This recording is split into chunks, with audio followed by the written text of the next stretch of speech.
बिस्मिल्लाहिर्रहमानिर्रहीम। अस्सलाम वालेकुम।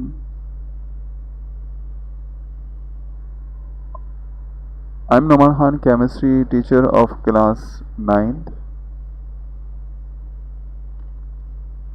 I'm going to start chapter number 6, states of matter.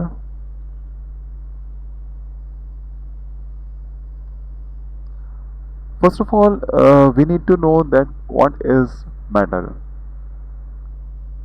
In the universe, anything which is having the mass and occupy space, that's we call matter. जितने भी आप इर्द गिर्द अपने मटेरियल देखेंगे जो हमारे यूनिवर्स में आइदर के इनसाइड द अर्थ हो या आउटसाइड द अर्थ, वो सब मुश्तमिल है मैटर पे। उसको हम मैटर कहते हैं। मैटर के जो स्टेट्स हैं, जो हालात हैं, वो तीन किस्म का मैटर जो है वो पाया जाता है या देखने में आता है, ऑब्जर्वेशन में है हमारी। उसमें एक सॉलिड स्टेट होती है, एक लिक्विड स्टेट होती है और एक गैसियस स्टेट। इन तीनों स्टेट्स की अपनी डिफरेंट प्रॉपर्टीज़ हैं और ये स्टेट्स ज़्यादातर जिस चीज़ से ताल्लुक़ रखती है वो टेम्परेचर और प्रेशर है, जो इन स्टेट्स को आपस में एक दूसरे के साथ इंटर कन्वर्ट कर सकता है या चेंज कर सकता है। अगर हम सॉलिड की बात करते हैं तो सॉलिड आपकी ऑब्जर्वेशन में है कि जितनी भी चीज़ें सॉलिड होती हैं उनका अपना प्रॉपर स्पेसिफिक शेप होता है और उनका वॉल्यूम भी होता है। जिस तरह से आप ये आइस देख सकते हैं, ये सॉलिड स्टेट में है और ये स्क्वायर शेप में आप इसको भी देख सकते हैं और इसका अपना पर्सनल वॉल्यूम भी है।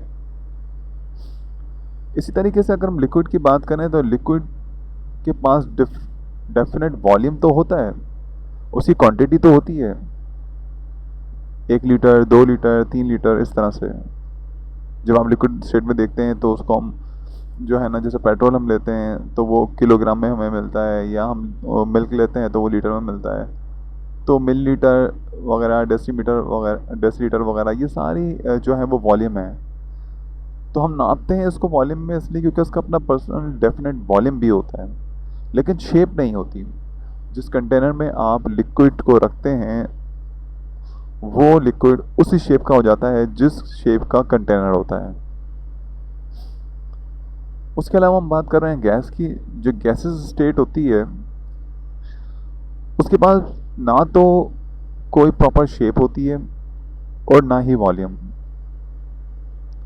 क्योंकि जिस चीज़ में आप उसको डालते हैं वो उस चीज़ की शक्ल इख्तियार कर लेती है और जिस कंटेनर में आप डालेंगे उसका वॉल्यूम उतना ही एक्सपेंड होता चला जाएगा जितना कि उस कंटेनर की हुदूद होती है। फर्ज करें कि अगर आप 2 kg गैस किसी सिलेंडर में डालते हैं तो गैस के जो मॉलिक्यूल्स होंगे वो सारे सिलेंडर में आहिस्ता आहिस्ता फैल जाएंगे और एक टाइम आएगा कि जो गैस के मॉलिक्यूल्स हैं वो वेसल या कंटेनर की शेप इख्तियार कर लेंगे। तो इस तरह कह सकते हैं कि जो स्पेस उसमें जितना मौजूद होगा वो गैस पूरा स्पेस जो है वो एक टाइम आएगा घेर लेगी। तो इसी तरह से हम इसमें जो है 2 पॉइंट ऐड कर सकते हैं कि ना ही इसका अपना पर्सनल डेफिनेट कोई शेप होता है और ना ही वॉल्यूम होता है। तो ये तो वो प्रॉपर्टीज़ थी जो मैटर की होती हैं जब वो सॉलिड, लिक्विड और गैसेस स्टेट में हमें मिलता है। तो काइनेटिक डिस्क्रिप्शन भी है स्टेट ऑफ मैटर के हवाले से। अगर हम काइनेटिक मॉलिक्यूलर थ्योरी की बात करते हैं तो काइनेटिक मॉलिक्यूलर थ्योरी के अकॉर्डिंग जो मैटर होता है वो स्मॉलेस्ट टिनी विजिबल पार्टिकल पर मुश्तमिल होता है। टिनी विजिबल पार्टिकल जो हमारे पास मौजूद होता है, आप इसको विजिबल इस तरह से करते हैं, इलेक्ट्रॉन माइक्रोस्कोप से आप इसको देख सकते हैं, लेकिन नेकेड आई से आप इसको नहीं देख सकते, जिसको हम मॉलिक्यूल कहते हैं। अगर मॉलिक्यूल से भी छोटे पार्टिकल की बात की जाए तो वो एटम है, जो कि इनडिविजिबल कैटेगरी में चला जाता है। अभी जो मॉलिक्यूल्स होते हैं, अगर हम काइनेटिक थ्योरी की बात करें तो मॉलिक्यूल्स हमेशा कांस्टेंट मोशन में रहते हैं। उसकी कांस्टेंट मोशन की जो वजह है एक्चुअली वो काइनेटिक एनर्जी है जो वो अपने दरम्यान रखते हैं। काइनेटिक एनर्जी की वजह से वो अपने आप को मुंजमद कहीं नहीं रख सकते, बल्कि वो वॉल ऑफ कंटेनर जिसमें वो मौजूद हों उसमें भी टकराते हैं, और अपने जो मॉलिक्यूल्स इर्द गिर्द मौजूद होते हैं उनसे वो टकराते रहते हैं। जो थ्री स्टेट्स ऑफ मैटर हैं एक्चुअली तौर पर अगर हम देखें तो वो डिपेंड करती है अरेंजमेंट पे, मोशन पे, एंड फोर्स ऑफ अट्रैक्शन जो पार्टिकल्स के दरम्यान मौजूद होती है। ये तीन वो फैक्टर्स हैं जिनकी बुनियाद पे स्टेट ऑफ मैटर जो है वो डिपेंड करता है। उनके अरेंजमेंट किस तरह से है, उनका मोशन, और उनकी फोर्स ऑफ अट्रैक्शन जो उन पार्टिकल्स के दरम्यान मौजूद होती है। सबसे पहले सॉलिड स्टेट की बात करते हैं। सॉलिड स्टेट के जो मॉलिक्यूल्स या पार्टिकल्स होते हैं वो टाइटली पैक्ड होते हैं एक दूसरे के साथ, उनमें गैप नहीं होता, एक दूसरे के साथ वो बिल्कुल जुड़े हुए होते हैं, और उनके पास सिर्फ motion, back and fourth motion होता है जो उनको अपनी ही पोजीशन पे वाइब्रेशन मोशन उनके अंदर पैदा करता है। लेकिन वो जो मोशन होता है उनके अंदर फिक्स पोजीशन के अंदर वो एक दूसरे के ऊपर पार्टिकल्स को या मॉलिक्यूल्स को स्लिप भी करवा रहा होता है या स्लाइड ओवर करवा रहा होता है एक दूसरे के साथ। इसको हम वाइब्रेशनल मोशन कहते हैं। सॉलिड जो है, जिसमें पहले बता चुका हूँ कि इसकी पर्सनल डेफिनेट शेप भी होती है और वॉल्यूम भी होता है, क्योंकि मॉलिक्यूल इतने टाइटली पैक्ड होते हैं कि स्पेस ही नहीं होता मूवमेंट का, तो इसलिए इनका शेप और वॉल्यूम होता है। लिक्विड स्टेट की बात करें तो लिक्विड मॉलिक्यूल्स जो होते हैं वो टाइटली पैक्ड नहीं होते हैं। जैसे कि इसकी प्रॉपर्टी हमने डिस्कस किया था कि जिस भी कंटेनर के अंदर ये मौजूद होते हैं उस कंटेनर की शक्ल इख्तियार कर लेते हैं, तो वजह यह है कि उनके मॉलिक्यूल्स के दरम्यान में गैप होता है। अगर हम सॉलिड से कंपेयर करें तो ये लूजली पैक्ड होते हैं। इनके जो मॉलिक्यूल्स होते हैं वो हर डायरेक्शन में, ऑल डायरेक्शन में मूव करते हैं, और इसी वजह से इनके पास कोई डेफिनेट शेप नहीं होता। काइनेटिक एनर्जी अगर कंपेयर करें हम सॉलिड स्टेट की गैसेस के मुकाबले में तो वो कम होती है, क्योंकि गैसेस स्टेट के अंदर जो काइनेटिक एनर्जी है मॉलिक्यूल्स की वो ज़्यादा होती है, जिसकी वजह से वो एक दूसरे से कोलाइडिंग कंडीशन में रहते हैं जब वो कंटेनर के अंदर मौजूद होते हैं। इंटरमॉलिक्यूलर फोर्स ऑफ अट्रैक्शन या अट्रैक्टिव फोर्स की वजह से लिक्विड जो है उसके पास फिक्स वॉल्यूम होता है, उसका वॉल्यूम चेंज नहीं होता, लेकिन गैस का जो वॉल्यूम है वो चेंज होता है। तो इस तरह से लिक्विड स्टेट जो है वो गैसेस से थोड़ी चेंज है। गैस स्टेट की बात करें तो मॉलिक्यूल्स इनके मूव कर सकते हैं हर डायरेक्शन में ईजिली, और जो इनके अंदर फोर्स होती है कोहेसिव फोर्स की बात करें तो वो निग्लिजिबल होती है, मतलब इतनी कम होती है कि मॉलिक्यूल्स आपस में एक दूसरे के साथ नहीं रह सकते, दूर होते हैं, उनके दरम्यान में गैप होता है। फोर्स ऑफ अट्रैक्शन नहीं होती उनके दरम्यान।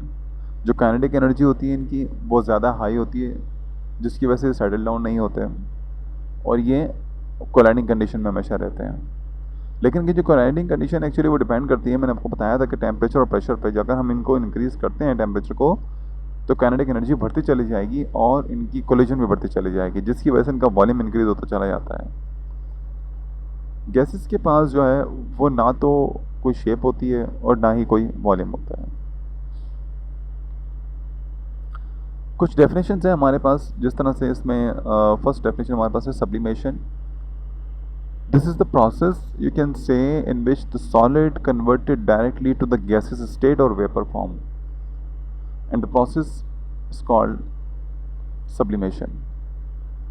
ऐसा कोई मैकेनिज्म कि जब हम सॉलिड को हीट करें तो वो डायरेक्टली लिक्विड स्टेट में जाने के बजाय गैस स्टेट में चला जाए, इस कंडीशन को, इस प्रोसेस को हम सब्लिमेशन कहते हैं।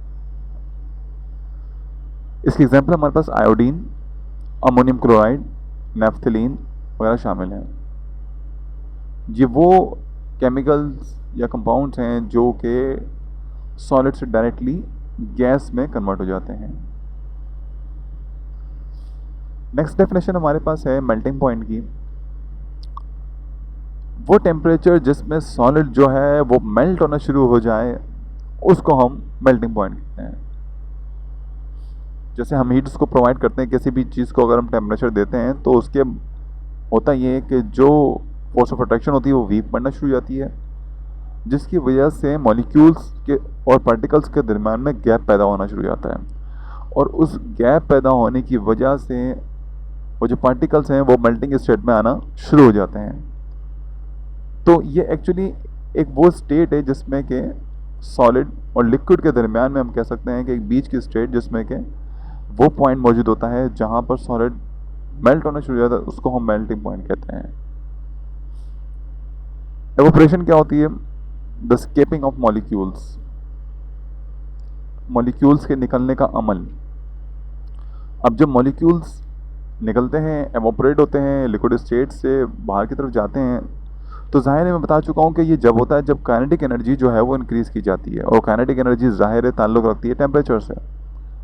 हम टेम्परेचर देते हैं लिक्विड को, काइनेटिक एनर्जी बढ़ती है, कोलिजन बढ़ती है, और मॉलिक्यूल्स जो है वो निकलना शुरू हो जाते हैं।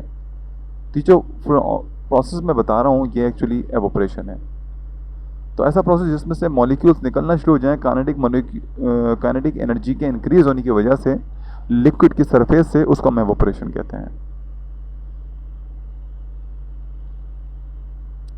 नेक्स्ट डेफिनेशन हमारे पास है बॉइलिंग पॉइंट के। बॉइलिंग पॉइंट क्या होता है? ऐसा टेम्परेचर जिस पे वेपर प्रेशर लिक्विड का इक्वल हो जाए एक्सटर्नल प्रेशर पे,